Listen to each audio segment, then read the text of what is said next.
আজ তেলকই বানাবো একটা সিক্রেট মশলা দিয়ে, এবং সিক্রেট মশলাটা কি সেটা জানার জন্য ভিডিওটা কিন্তু পুরো দেখতে হবে। এখানে 4টে বড় বড় সাইজের কই মাছ আমি নিয়ে নিয়েছি। কই মাছগুলোকে ধুয়ে নিয়ে নুন এবং হলুদ মাখিয়ে রেখে আমি 30 থেকে 35 মিনিটের জন্য এখানে রেখে দেবো। সিক্রেট মশলাটার জন্য তেলকইয়ের স্বাদ কিন্তু হয়ে যাবে একদম অন্যরকম।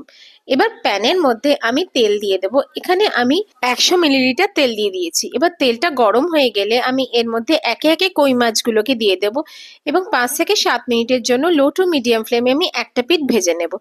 একই রকম ভাবে অপর পিঠটাও 5 থেকে 7 মিনিটের জন্য আমি ভেজে নেব। গোল্ডেন ব্রাউন হয়ে গেলে মাছগুলো একে একে আমি একটা বাটিতে তুলে রেখে দেবো। এবারে একই তেলের মধ্যে আমি কিছু ফোড়ন দেবো, সামান্য কালো জিরে দেবো এবং একটা পেঁয়াজ বাটা দেবো।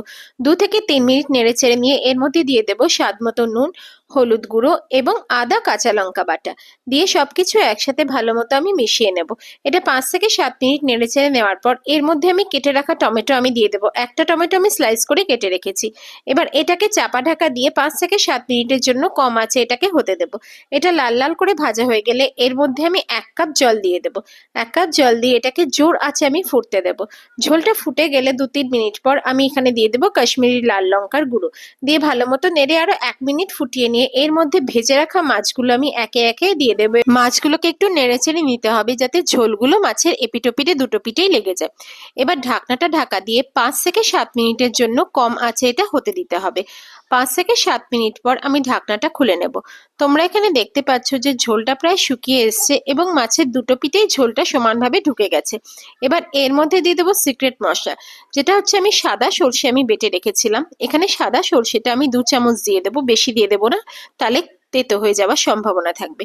এবার সবকিছু একসাথে মাছের মধ্যে আমি মিশিয়ে নেব। ঝোলটা যেহেতু একটু শুকিয়ে এসছে তাই এখানে আমি 1/2 কাপ জল দিয়ে দেবো এবং আঁচটা জোর করে আমি কিছুটা ফুটতে দেবো যাতে ঝোলটা মাছের মধ্যে আরো ঢুকে যায়।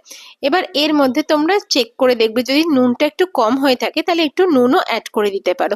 এখন আর ঢাকনাটা ঢাকা দিতে হবে না। এবার লো আছে 2 থেকে 3 মিনিট ফুটে যাওয়ার পর এর মধ্যে দিয়ে দেবো কুচনো ধনেপাতা। কুচনো ধনেপাতা দেওয়ার পর আমি কিছুক্ষণ ফুটিয়ে দিয়ে এর মধ্যে ছেঁড়া কাঁচা লঙ্কা দিয়ে দেবো এবং 1 থেকে 2 মিনিটের জন্য লো টু মিডিয়াম ফ্লেমে এটাকে আরো ফুটতে দেবো যাতে ঝোলটা কিছুটা শুকিয়ে আসে। তেলকই আমাদের প্রায় 90% রেডি হয়ে গেছে। এবার এটাকে ফিনিশ করব কাঁচা সর্ষের তেল দিয়ে। আমি এখানে 2 থেকে 3 চামচ কাঁচা সর্ষের তেল দিয়ে দিয়েছি। দিয়ে 1-2 মিনিট আমি ফুটিয়ে নেবো আরো। কম আছে এটাকে 1-2 মিনিট ফোটাবো। শীতকালে কিন্তু গরম ভাতের সাথে এটা একেবারে জমে যাবে, এটুকু গ্যারেন্টি দিলাম। ট্রাই করার একটা অনুরোধ রইল, সবাই ট্রাই করো এবং কমেন্টে জানিও এটা তোমাদের কেমন লাগলো। দেখতে পাচ্ছ কালারটা সুন্দর হয়েছে। রেসিপিটা ভালো লাগলে আমার চ্যানেলটা অবশ্যই সাবস্ক্রাইব করো। ভালো থেকো।